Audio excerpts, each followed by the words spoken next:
जय हिंद साथियों, कैसे हैं आप सभी। आशा करते हैं साथियों आप सभी अच्छे होंगे और आपकी पढ़ाई भी एकदम बेहतरीन ढंग से चल रही होगी और आपका फिजिकल साथियों एकदम लगातार चल रहा होगा। तो साथियों ऐसी उम्मीद है हमारी। तो साथियों आज का जो टॉपिक होने वाला है वो झारखंड पुलिस कांस्टेबल 2024 में जो जीके जीएस पूछा जाता है उसी का प्रैक्टिस सेट नंबर 54 है। साथियों आप लोगों के लिए 53 प्रैक्टिस सेट ऑलरेडी प्रोवाइड करवाई जा चुकी है, तो आप लोग जाके वीडियो देख सकते हैं और अपनी तैयारी का अंदाजा भी लगा सकते हैं। साथियों आप लोग अपने फिजिकल में कोई भी किसी भी प्रकार की कमजोरी मत करिए, क्योंकि आपका फिजिकल एकदम नज़दीक है और जनवरी माह में आपका फिजिकल कंडक्ट करा लिया जाएगा। ठीक है, तो चलिए वीडियो को स्टार्ट करते हैं बिना देरी किए हुए। साथियों पहला प्रश्न है, निम्नलिखित में से किस दिन विश्व कंप्यूटर साक्षरता दिवस मनाया जाता है? 5 जून, 2 दिसंबर, 13 मई या 30 सितंबर को? तो साथियों 2 दिसंबर को मनाया जाता है विश्व कंप्यूटर साक्षरता दिवस। ठीक है, 2 दिसंबर, 5 जून को विश्व पर्यावरण दिवस और 30 सितंबर को अंतर्राष्ट्रीय अनुवाद दिवस।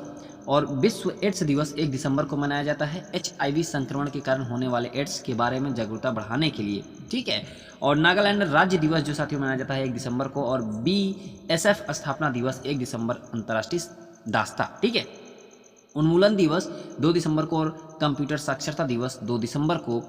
राष्ट्रीय प्रदूषण नियंत्रण दिवस 2 दिसंबर को। विश्व विकलांग दिवस 3 दिसंबर को। नौसेना दिवस 4 दिसंबर को। अंतर्राष्ट्रीय बैंक दिवस 4 दिसंबर। विश्व मृदा दिवस 5 दिसंबर को। अंतर्राष्ट्रीय स्वयंसेवक दिवस 5 दिसंबर को। ठीक है साथियों, तो ये कुछ तिथियां थी साथियों जो आप लोगों के लिए इम्पोर्टेंट हैं। साथियों आप सभी को PDF जो है वो टेलीग्राम चैनल पे मिल जाएगा, तो आप लोग टेलीग्राम चैनल को ज्वाइन करेगा, वहाँ से आप लोग PDF आसानी से डाउनलोड करके अपनी पढ़ाई कर सकते हैं। किस राज्य सरकार द्वारा मुख्यमंत्री युवा उद्यम विकास योजना शुरू करने की घोषणा की है? राजस्थान, उत्तर प्रदेश, झारखंड या फिर बिहार? तो साथियों उत्तर प्रदेश आपका बिल्कुल राइट आंसर होगा। उत्तर प्रदेश राज्य सरकार द्वारा मुख्यमंत्री युवा उद्यम विकास योजना शुरू किया गया है। ठीक है, 15 अगस्त को उत्तर प्रदेश के मुख्यमंत्री योगी आदित्यनाथ ने मुख्यमंत्री युवा उद्यम विकास योजना शुरू करने की घोषणा की। योजना के तहत राज्य सरकार राज्य के युवा उद्यमियों को अपने उद्योग स्थापित करने के लिए वित्तीय सहायता प्रदान करेगी। द ग्रेट इंडियन नोवेल द्वारा लिखित है, जिसमें उन्होंने अपने व्यंग्य उपन्यास के लिए महाभारत को एक फ्रेमवर्क के रूप में लिया है। तो किसके द्वारा लिखित है साथियों? शशि थरूर, सरोजिनी नायडू, कुलदीप नैयर या फिर Khushwant Singh. The great Indian novel तो साथियों शशि थरूर के द्वारा लिखा गया है। ठीक है, उनकी अन्य पुस्तकें हैं India from midnight to the millennium and beyond, Nehru the invention of India, the paradoxical prime minister, why I am a Hindu. लेखक और उनकी पुस्तकें हैं, सरोजिनी नायडू की है the broken wing, the golden threshold, Kuldip Nayar की है स्कूप, बियॉन्ड द लाइन्स एक आत्मकथा, India after Nehru, without fear, India house, tales of two cities, emergency retold in jail. ठीक है, तो ये थी कुलदीप नैयर की पुस्तकें और सरोज नायडू की कुछ पुस्तकें हैं, शशि थरूर जी की कुछ पुस्तकें हैं। तो आपको याद रखना है साथियों, इम्पॉर्टेंट पुस्तकें हैं। अगला प्रश्न है, निम्नलिखित में से कौन सा देश सार्क दक्षिण एशियाई क्षेत्रीय सहयोग संगठन का सदस्य नहीं है? पाकिस्तान, म्यांमार, अफगानिस्तान या फिर भूटान? तो साथियों म्यांमार जो है वो सार्क का सदस्य नहीं है। ठीक है, म्यांमार जो है वो सार्क का सदस्य नहीं है। SAARC South Asian Association for Regional Corporation दक्षिण एशिया में राज्यों का क्षेत्रीय अंतर सरकारी संगठन और भू राजनीतिक संघ है। सदस्य देश हैं अफगानिस्तान, बांग्लादेश, भूटान, भारत, मालदीव, नेपाल, पाकिस्तान और श्रीलंका। स्थापना होती है साथियों 8 दिसंबर 1985 को ढाका में। उद्देश्य अपने सदस्य देशों के बीच आर्थिक सहयोग, सामाजिक प्रगति और सांस्कृतिक विकास को बढ़ावा देना। ठीक है, अगला प्रश्न है, 1960 भारत सरकार की दीनदयाल उपाध्याय ग्रामीण कौशल योजना के अंतर्गत जनसंख्या का कौन सा आयु वर्ग शामिल है? 25 से 60 वर्ष, 30 से 60 वर्ष, 15 से 45 वर्ष, 14 से 40 वर्ष? तो साथियों 15 से 35 वर्ष। ठीक है, DDU GKY योजना के अंतर्गत 15 से 35 वर्ष तक के आयु वाले शामिल हैं। ठीक है, दीनदयाल उपाध्याय ग्रामीण कौशल योजना शुरू हुआ था 2014 में। यह राष्ट्रीय ग्रामीण आजीविका मिशन NRLM के तहत काम करने वाली एक मांग संचालित प्लेसमेंट से जुड़ी कौशल प्रशिक्षण पहल है। योजना की घोषणा ग्रामीण विकास मंत्रालय द्वारा अंत्योदय दिवस पर की गई थी। ठीक है, अगला प्रश्न है, तमिलनाडु में ऐरावतेश्वर मंदिर का निर्माण करवाया था किसने? राजराजा चोल द्वितीय, राजराजा चोल प्रथम, महाराजा सवाई जयसिंह द्वितीय, महाराजा प्रताप सिंह। तो साथियों राजराजा चोल द्वितीय ने करवाया था। ठीक है। ऐरावतेश्वर मंदिर एक हिंदू मंदिर है जो वास्तुकला की द्रविड़ शैली में बनाया गया है, समर्पित भगवान शिव को है। राजराजा चोल प्रथम तंजावुर में बृहदेश्वर मंदिर का निर्माण करवाया। महाराजा सवाई जयसिंह द्वितीय जयपुर के संस्थापक थे। ठीक है। अगला प्रश्न है, भारत की किस स्थापत्य शैली को लटकती बालकनियों और मेहराब के आकार की कंगनी के उपयोग के कारण अलग पहचान मिली? राजपूत, सिख, नागर या फिर मुगल? तो साथियों राजपूत। ठीक है। राजपूत किला, हवा महल, जयपुर राजपूत वास्तुकला का एक उदाहरण है। सिख शैली हरमंदिर साहिब, स्वर्ण मंदिर। ठीक है। नागर शैली सूर्य मंदिर, मुड़ेरा, सूर्य मंदिर कोणार्क, कंदरिया महादेव मध्य प्रदेश, और मुगल शैली की ताजमहल, हुमायूं का मकबरा और आगरा का किला। ठीक है। अगला प्रश्न है, भारतीय क्रांति की जननी किसे माना जाता है? Annie Besant, Usha Mehta, madam कामा, कस्तूरबा गांधी। तो भारतीय क्रांति की जननी किसे कहा जाता है, किसे माना जाता है साथियों? तो मैडम कामा को। ठीक है। मैडम कामा को माना जाता है। वह विदेशी धरती जर्मनी में स्टटगार्ट पर भारतीय राष्ट्रीय ध्वज के अग्रदूत की मेजबानी करने के लिए प्रसिद्ध है। ठीक है। सभा एक के क्षेत्र में रहने वाली सभी वयस्कों की सभा होती है, जिला, शहर, राज्य या फिर पंचायत? तो साथियों आपका जो राइट आंसर बनेगा वो है पंचायत। ठीक है। ग्राम सभा एक पंचायत के क्षेत्र में रहने वाली सभी वयस्कों की सभा होती है। ठीक है। ग्राम सभा शब्द को भारत के संविधान में अनुच्छेद 243B के तहत परिभाषित किया गया है। ग्राम सभा पंचायती राज्य व्यवस्था की प्राथमिक संस्था है और अब तक की सबसे बड़ी संस्था है। यह एक अस्थायी निकाय है।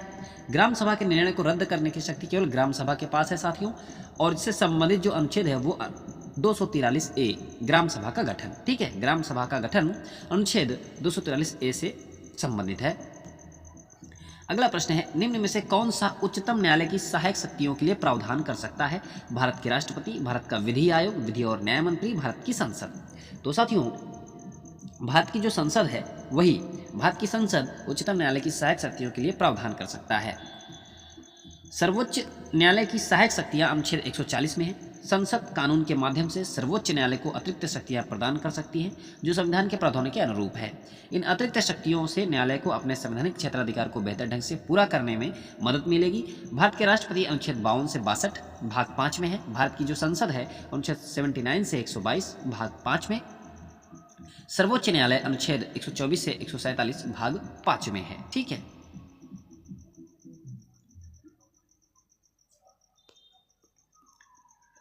अगला प्रश्न है साथियों, उत्तराखंड में प्रसिद्ध पत्थर युद्ध बगवाल कहाँ आयोजित किया जाता है?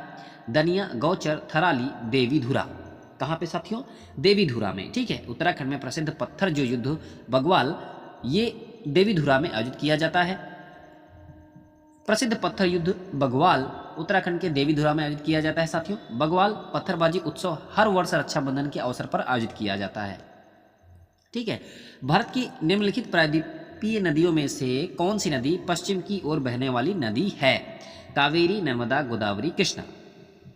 तो साथियों जो नर्मदा नदी है ना, वो भारत की जो नर्मदा नदी है ये पश्चिम की ओर बहने वाली नदी है। ठीक है। नर्मदा 1312 किलोमीटर, उद्गम है अमरकंटक मध्य प्रदेश। यह मध्य प्रदेश, महाराष्ट्र और गुजरात से होकर खंबात की खाड़ी में मिलती है। पश्चिम की ओर बहने वाली नदियां हैं ताप्ती, साबरमती, माही, लूनी, सरस्वती, पेरियार। कावेरी उद्गम जो है ब्रह्मगिरी रेंज कर्नाटक। गोदावरी का जो उद्गम है त्र्यंबकेश्वर महाराष्ट्र, और कृष्णा का जो उद्गम स्थल है वो महाबलेश्वर महाराष्ट्र में। पूर्व की ओर बहने वाली नदियां हैं। ठीक है। अगला प्रश्न है, भारत के प्रमुख जूट उत्पादक राज्यों के समूह की पहचान करें? राजस्थान, महाराष्ट्र, कर्नाटक, गुजरात, पश्चिम बंगाल, बिहार, असम, उड़ीसा, केरल, तमिलनाडु, तेलंगाना, मध्य प्रदेश, पंजाब, हरियाणा, उत्तराखंड, हिमाचल प्रदेश? तो साथियों आपको बताना है भारत के प्रमुख जो जूट उत्पादक राज्य हैं उनकी पहचान करना है। तो साथियों पश्चिम बंगाल, बिहार, असम और उड़ीसा ये भारत के प्रमुख जूट उत्पादक राज्य हैं। ठीक है। अगला प्रश्न है, प्राचीन बंदरगाह सोपारा निम्नलिखित में से किस राज्य में स्थित है? महाराष्ट्र में, केरल में, उड़ीसा या फिर तमिलनाडु में? तो साथियों कहाँ पे है, महाराष्ट्र में स्थित है। PDF आप लोग डाउनलोड कर लीजिएगा, वहाँ से आपको सारा डिटेल मिल जाएगा। व्यक्तिगत आय क्या है साथियों, पर्सनल इनकम, करों और अन्य कटौतियों के बाद शक्तियों और परिवारों द्वारा अर्जित आय, किसी अर्थव्यवस्था में व्यवसायों और निगमों द्वारा अर्जित कुल आय, व्यक्तियों द्वारा अपने स्वयं के व्यवसाय या रोजगार स्वरोजगार के माध्यम से अर्जित आय, करों और अन्य कटौतियों से पहले व्यक्तियों और परिवारों द्वारा अर्जित कुल आय। तो क्या होता है पर्सनल इनकम, तो साथियों करों और अन्य कटौतियों से पहले व्यक्तियों और परिवारों द्वारा अर्जित जो कुल आय होती है उसी को हम कहते हैं पर्सनल इनकम या वैयक्तिक आय। ठीक है, डिटेल आप लोग देख लीजिएगा साथियों, ठीक है, नहीं तो वीडियो काफ़ी लंबी हो जाएगी। अगला प्रश्न है, देश के भीतर किसी अर्थव्यवस्था में वस्तुओं और सेवाओं के कुल उत्पादन साथ ही किसी विशिष्ट अवधि के दौरान मूल्यह्रास को मापने के लिए किसका उपयोग किया जाता है। NDP जिसे हम नेट डोमेस्टिक प्रोडक्ट कहते हैं, GNP gross national product, NNP net national product और सकल घरेलू उत्पाद जिसे हम GDP कहते हैं उसे ग्रॉस डोमेस्टिक प्रोडक्ट बोलते हैं। ठीक है, तो क्या होगा आपका राइट आंसर साथियों, सकल घरेलू उत्पाद जिसे GDP बोलते हैं। ठीक है, अब ये आप लोग यहाँ से देख सकते हैं, सकल घरेलू उत्पाद जिसे GDP भी कहते हैं, शुद्ध घरेलू उत्पाद NDP किसी देश में उत्पादित सभी वस्तुओं और सेवाओं के कुल मूल्य को मापता है जिसे भौतिक पूंजी के मूल्यह्रास के लिए समायोजित किया जाता है। सूत्र है NDP बराबर होता है GDP माइनस मूल्यह्रास। सकल राष्ट्रीय उत्पाद GNP माइनस सकल राष्ट्रीय उत्पाद, GNP किसी देश के निवासियों और व्यवसायियों द्वारा उत्पादित सभी वस्तुओं और सेवाओं के कुल मूल्य को संदर्भित करता है। ठीक है साथियों, तो ये फार्मूला है, आप लोग PDF डाउनलोड कर लेगा, वहाँ से आपको ये सारी डिटेल्स मिल जाएगी अच्छे से साथियों। ठीक है, भारतीय रिजर्व बैंक का राष्ट्रीयकरण कब हुआ था। 1 मार्च 1949 को, 1 जनवरी 1949 को, 1 अक्टूबर 1949 को, 1 अप्रैल 1949 को। तो भारतीय रिजर्व बैंक का राष्ट्रीयकरण कब हुआ था। अगर साथियों आपको वीडियो में ही पूरा डिटेल चाहिए तो आप लोग इसके लिए कमेंट करिएगा कि आप वीडियो में पूरा डिटेल बता दिया करिए। ठीक है, और आपको अच्छे से पढ़ना है तो PDF डाउनलोड करके एक बार वीडियो देखिए, उसके बाद PDF डाउनलोड करके वहाँ से आप लोग अपना बिंदास पढ़िए, कोई दिक्कत नहीं है। भारतीय रिजर्व बैंक का राष्ट्रीयकरण कब हुआ था साथियों, तो कब हुआ था 1 जनवरी 1949 को। ठीक है, भारतीय रिजर्व बैंक का जो राष्ट्रीयकरण हुआ था वो कब हुआ था, 1 जनवरी 1949 को हुआ था। भारतीय रिजर्व बैंक जिसे हम RBI भी कहते हैं की स्थापना होती है 1 अप्रैल 1935 को। इसकी स्थापना हिल्टन वंग कमीशन 1926 की सिफारिशों के आधार पर हुआ था और RBI अधिनियम 1934 के तहत की गई थी। हिल्टन यंग कमीशन, ठीक है। RBI के प्रथम भारतीय गवर्नर CD देशमुख थे। 25वें गवर्नर शक्तिकांत दास, मुख्यालय मुंबई महाराष्ट्र में है साथियों। ठीक है, आप माइक्रोसॉफ्ट वर्ड 2016 में किसी मौजूदा डॉक्यूमेंट्स को कैसे खोल सकते हैं। Ctrl+S, Ctrl+P, Ctrl+N, Ctrl+O। तो किससे खोल सकते हैं साथियों, Ctrl+O से खोल सकते हैं। ठीक है, ऑप्शन नंबर डी आपका बिल्कुल राइट आंसर है। ठीक है, Ctrl+O शॉर्टकट, Ctrl+N एक नया दस्तावेज बनाना के लिए है, Ctrl+S दस्तावेज सहेजने के लिए और Ctrl+W जो है दस्तावेज बंद करने के लिए है। ये कुछ शॉर्ट की हैं। कैपिलरी फीड फाउंटेन पेन का आविष्कार किसने किया था। David Hughes, Ian Donald, L.E. Waterman, Alfred Nobel. तो कैपिलरी फीड फाउंटेन पेन का आविष्कार जो किया था L.E. वाटरमैन ने किया था साथियों। ठीक है, अगला प्रश्न है, टाइम्स ट्रेवल ने किस यूनेस्को स्थल की एशिया में सर्वाधिक फोटोजेनिक यूनेस्को स्थल घोषित किया गया है। अंगकोर वाट, खजुराहो, सांची स्तूप, ताजमहल। तो साथियों अंगकोर वाट को। ठीक है, हाल ही में टाइम्स ट्रेवल ने एशिया के फोटोजेनिक यूनेस्को साइट की घोषणा की। टाइम्स ट्रेवल ने कंबोडिया में स्थित अंगकोर वाट को एशिया में सबसे अधिक फोटोजेनिक यूनेस्को साइट घोषित किया। ठीक है, टाइफाइड बुखार के कारण होता है। वायरस, प्रोटोजोआ, बैक्टीरिया, कवक। टाइफाइड जो होता है वो किसके कारण होता है, वायरस, प्रोटोजोआ, बैक्टीरिया या कवक। तो साथियों बैक्टीरिया के कारण होता है। ठीक है,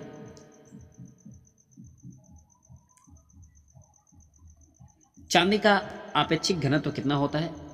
9.5, 7.2, 10.4, 10.8। तो कितना होता है, 10.8 होता है। ठीक है, आपेक्षिक घनत्व किसी पदार्थ के घनत्व का संदर्भ पदार्थ आमतौर पर पानी के घनत्व से तुलनात्मक माप है साथियों। ठीक है, भारत का पूर्वी तट कहाँ स्थित है। पूर्वी घाट और बंगाल की खाड़ी के बीच, महाराष्ट्र और केरल के बीच, दीव और केरल के बीच, खंबात की खाड़ी और कन्याकुमारी के बीच। तो भारत का जो पूर्वी तट है कहाँ स्थित है साथियों, तो पूर्वी घाट और बंगाल की खाड़ी के बीच स्थित है भारत का पूर्वी तट। ठीक है, पूर्वी तटीय मैदान 3 भारतीय राज्यों से होकर गुजरता है, तमिलनाडु, आंध्र प्रदेश और उड़ीसा। कोंकण तट जो है वो महाराष्ट्र, गोवा के पश्चिमी तटों को कवर करता है। उत्तरी सरकार उड़ीसा और आंध्र प्रदेश तक स्थित पूर्वी तट का हिस्सा है। मालाबार तट साथियों कर्नाटक, केरल और तमिलनाडु का तट है। ठीक है। वोमेन यू अंडर 19 माने T20 वर्ल्ड कप 2025 का आयोजन किस देश में किया जाएगा? भारत, श्रीलंका, नेपाल, मलेशिया। तो साथियों कहाँ पे किया जाएगा? मलेशिया में किया जाएगा। ठीक है। आईसीसी द्वारा वोमेन्स अंडर 19 वर्ल्ड कप 2025 का शेड्यूल जारी किया गया। वोमेन अंडर 19 वर्ल्ड कप 18 जनवरी से 2 फरवरी 2025 तक मलेशिया में आयोजित किया जाएगा। यह टूर्नामेंट साथियों का सेकेंड एडिशन है, जिसमें कुल 16 टीम हिस्सा लेंगी। निम्नलिखित में से किस शासक ने दिल्ली पर पृथ्वीराज चौहान से पहले शासन किया था? गयासुद्दीन बलबन, अनंगपाल, जलालुद्दीन खिलजी, कुतुबुद्दीन ऐबक। तो किस शासक ने दिल्ली पर पृथ्वीराज चौहान से पहले शासन किया था? तो साथियों अनंगपाल ने। अनंगपाल तोमर 1052 में दिल्ली की स्थापना की। दिल्ली संग्रहालय में विक्रम संवत 1383 का शिलालेख तोमरों द्वारा दिल्ली की स्थापना की पुष्टि करता है। पृथ्वीराज चौहान जो है वो चौहान राजवंश के एकमात्र राजा जिन्होंने कभी दिल्ली पर शासन किया। उन्हें दिल्ली की गद्दी तब मिली जब उनके नाना राजा अनंगपाल तृतीय, जो दिल्ली के तोमर शासक थे, तीर्थ यात्रा के लिए रवाना हुए। 1192 ईस्वी में उसकी हार हुई और मोहम्मद गोरी ने दिल्ली के गोरी राजवंश की स्थापना की। ठीक है। तो साथियों ये था 25 प्रश्न। कैसा लगा आप सभी को यह वीडियो जरूर बताइएगा। और पीडीएफ साथियों आप सभी को बता दिया कि वो टेलीग्राम चैनल पे मिल जाएगा। आप लोग वहाँ से टेलीग्राम चैनल को ज्वाइन करिएगा और पीडीएफ वहाँ से डाउनलोड करिएगा। जितनी भी वीडियो प्रोवाइड होती है उन सभी की पीडीएफ जो है वो टेलीग्राम चैनल पर ही मिलेगी। तो साथियों वीडियो पसंद आए तो एक लाइक और चैनल को सब्सक्राइब जरूर करिएगा और अपने साथियों तक शेयर करिएगा। साथियों आप सभी की तैयारी हम तब तक करवाएंगे जब तक आपका ये JSC कांस्टेबल 2024 का जो ये रिक्रूटमेंट है ये जब तक कंप्लीट नहीं हो जाएगा, पूरा फाइनल हो नहीं जाएगा, तब तक हम आपका पेपर जब तक हो नहीं जाता बराबर आपके पास वीडियो प्रोवाइड होती रहेंगी। तो आप लोग वीडियो को साथियों देखते रहिए, अपनी तैयारी करते रहिए। और कहीं कुछ भी आपको डाउट या कुछ भी प्रॉब्लम, कोई भी दिक्कत होती है आप लोग कमेंट करिए। तो साथियों मिलते हैं अगली वीडियो के साथ, तब तक के लिए नमस्कार, जय हिंद।